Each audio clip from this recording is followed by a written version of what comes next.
کھیت، گھر اور دکان اور گودام میں اگر چوہوں نے تنگ کر دیا ہو تو جس جگہ چوہے ہوں وہاں صبح و شام شمال کی طرف منہ کر کے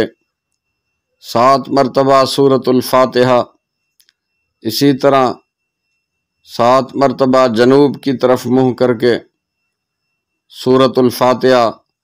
اسی طرح 7 مرتبہ مشرق کی طرف منہ کر کے سورۃ الفاتحہ، اسی طرح 7 مرتبہ مغرب کی طرف منہ کر کے سورۃ الفاتحہ کی تلاوت کریں۔